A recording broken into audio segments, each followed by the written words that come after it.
नमस्कार, आप देख रहे हैं न्यूज 4 नेशन में आपके साथ अभिजीत सिंह। 2025 में बिहार विधानसभा का चुनाव होना है।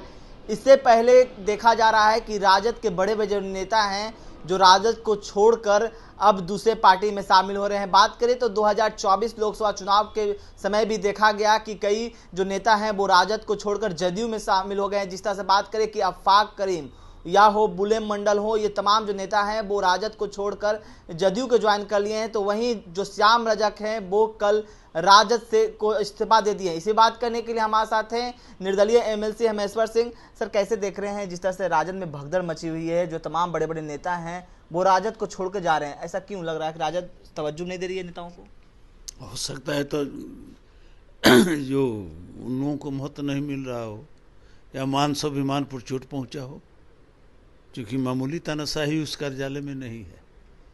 जगता बाबू बैठे हुए हैं और अध्यक्ष को हम और तानाशाह के रूप में ज़्यादा जाने जाते हैं।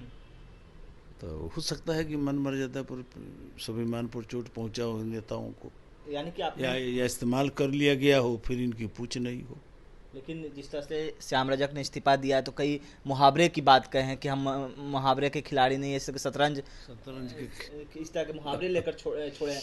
क्या लगता है कि लालू यादव ने उन्हें धोखा दिया या जगदा बाबू अपने प्रदेश अध्यक्ष की बात कहें कि प्रदेश अध्यक्ष से नहीं बात बनती है, किसने उनको धोखा दिया? ना ना, वो तो पार्टी है ना, है सब मिलके पार्टी से उनको धोखा हुआ होगा। जो चाहते होंगे, चाहे जो इस्तेमाल किया गया, चाहे जिस शर्त पर उनको लाया गया होगा, वो आकांक्षाएं पूरी नहीं हुई होगी। तो लगा कि हम यहाँ पर ठगे जा रहे हैं, हमारा इस्तेमाल हो रहा है।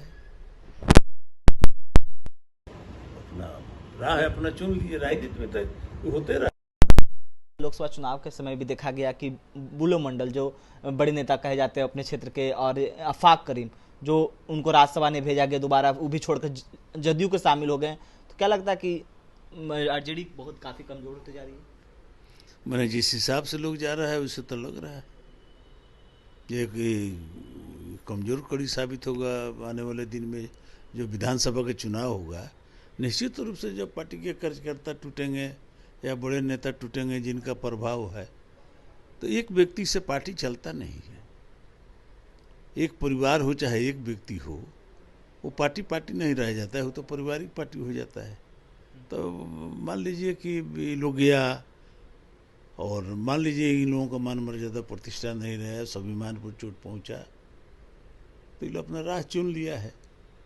हो सकता है कि और भी इस लाइन में बहुत लोग हों जो चोट खाए हों लेकिन समय का इंतजार कर रहे हों। और भी समय का इंतजार कर रहे हैं। राजद में भी और भी नेता होंगे कि समय का इंतजार करें कि हमको कहीं तवज्जो दिया जाए। हाँ, तवज्जो दिया जाए कहीं, लेकिन दूसरी जगह जाएंगे। कहीं ये नज़र देखा जा रहा है कि नीतीश कुमार पुराने कार्यकर्ताओं से जुड़ रहे हैं, अपने जो पुराने कार्यकर्ता हों राजद को जो भी छोड़ के आ रहे हैं जदयू में शामिल हो रहे हैं। तो क्या लगता है नीतीश कुमार 2025 में बड़े फैक्टर होंगे? तो राजनीति है ना, सब कोई चाहता है जो हमारे साथ रहा है वो हमारे साथ अगर कहीं किसी कारण से, किसी गलती से अगर छूट गया है तो उसको हम अपना समेट कर चले। तो वो अपना समेट रहे हैं, आई लो अपने यहाँ से दूर हटा रहा है। तो तेजस्वी यादव डैमेज कंट्रोल नहीं करने में है, वो अपना राजनीति कर रहे हैं कि मुख्यमंत्री बोल रहे हैं कि बनेंगे, इस तरह की राजनीति। मुख्यमंत्री तो जनता को तय करना है ना। नीतीश कुमार जी को बोलने से और तेजस्वी यादव को बोलने से थोड़े हो जाएगा। दोनों में किसको मुख्यमंत्री बनना है ये तो जनता निर्णय कर देगी। लेकिन एक सवाल रहेगा कि जिस तरह से 2020 के चुनाव की बात करें बिहार के विधानसभा के, उस समय चिराग पासवान फैक्टर रहे थे, लेकिन अब चिराग पासवान भी एनडीए के साथ हैं। क्या लगता है 2025 में जिस तरह से तीसरे नंबर की 20 में तीसरे नंबर की जदयू पार्टी हो गई थी, 25 में कुछ जादू दिखेगा जदयू का? निश्चित रूप से दिखेगा, निश्चित रूप से दिखना चाहिए। कहे कि काम भी हुआ है, सरकार काम भी कर रही है, विकास भी हो रहा है। बहुत ऐसे मामले हैं जिसमें सरकार बहुत दूर तक बिहार को आगे लेकर चली गई। तो ये सब तो हो ही रहा है, थोड़ा कानून व्यवस्था इधर डैमेज हुआ है। लेकिन नीतीश कुमार की बात करें, 24 के लोकसभा चुनाव में देखा गया कि इस बार 29 सीट मिली एनडीए को, जिसमें 12 सीट जदयू, 12 सीट बीजेपी भी। तो क्या लगता है कि नीतीश कुमार के कारण ये सीटें मिली और 25 में ज़्यादा इसका फैक्ट दिखेगा? देखिए, जब दो आदमी मिलता है कि तो दोनों के ताकत से हिसाब बैठता है। तो भाजपा जदयू एक जगह इकट्ठा हो गया, ताकत बढ़ गई, ज़्यादा सीट जीत गया। 25 में नीतीश कुमार फर्स्ट नंबर की पार्टी हो पाएंगे या नहीं, जिस तरह से तीसरे नंबर की पार्टी चली गई? हम भविष्यवाणी तो नहीं कर सकते हैं, लेकिन निश्चित रूप से भाजपा जदयू मिलकर फिर सत्ता में वापस आएगा, इतना तो दिखाई दे रहा है।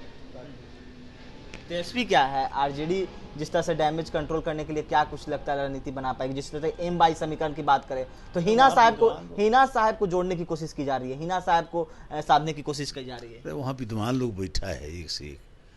राजद कोनो कमजोर पार्टी थोड़े है, तो अपना रणनीति कुछ बनाइए रहा होगा लोग। M22 समीकरण की फिर से लगता है उड़ जा रही है यार राजद, जिस तरह से देखा जाए कि हिना साहब को जोड़ने की कोशिश की जा रही है। एक दो जाति को लेकर कभी कोई सरकार नहीं बनती है और कोई पार्टी सफल नहीं होती है जो सब वर्ग का प्रतिनिधित्व करे, जो सभी वर्गों के A to Z को लेकर चलेगा, वही पार्टी सत्ता में आएगी, इतना तय जानिए। जो व्यक्ति एक जाति और समूह का राजनीति करे, उससे कभी भी सफलता मिलने वाली नहीं है। एक अंतिम सवाल लेंगे, चाचा भतीजा यानी चिराग पासवान और पशुपति कुमार पारस की बात करें तो पारस बोलते हैं हम इंडिया के हिस्सा है, लेकिन उनके भतीजा बोलते हैं वो इंडिया के हिस्सा नहीं है।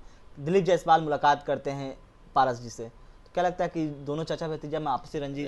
हम भी मुलाकात करने बहुत लोग आता है, हम भी बहुत जगह मुलाकात करने जाते हैं, इसका राजनीति कोई माने नहीं है। लेकिन इंडिया के हिस्सा भतीजा बोलते नहीं है, चाचा बोलते हैं। हिस्सा तो थे ना, पारस जी मंत्री थे, लेकिन एक भी सीट उनको नहीं मिला। चिराग पासवान जी को 5 सीट मिला, 5 सीट जीत कर गया। तो जनमत और बहुमत दोनों चिराग पासवान के साथ है। मुलाकात करने के लिए तो कोई किसी से मुलाकात कर सकता है। अगर वो गठबंधन में है तो उनको सीट क्यों नहीं मिला? माझी जी को सीट मिल गया, उपेंद्र कुशवाहा जी को सीट मिल गया, चिराग पासवान को 5 सीट मिल गया, इनको क्यों नहीं दिए? ये मंत्री थे, वो भी चला गया। हाँ नहीं है, हाँ नहीं है, आपके पास न MP है न MLA है, तो हाँ नहीं है, क्या समझा जाए? आप ही समझिए। यानी कि राजनीतिक समाप्त कर रही है बीजेपी पशुपति कुमार पारस। अभी तक तो समाप्त है, जब तक आगे कोई इनको जगह नहीं मिलता है। तो क्या कुछ कर रहे थे निर्दलीय जो MLC हैं महेश्वर सिंह, आपने सुना। इस्तेमाल करो न्यूज़ के साथ। नमस्कार।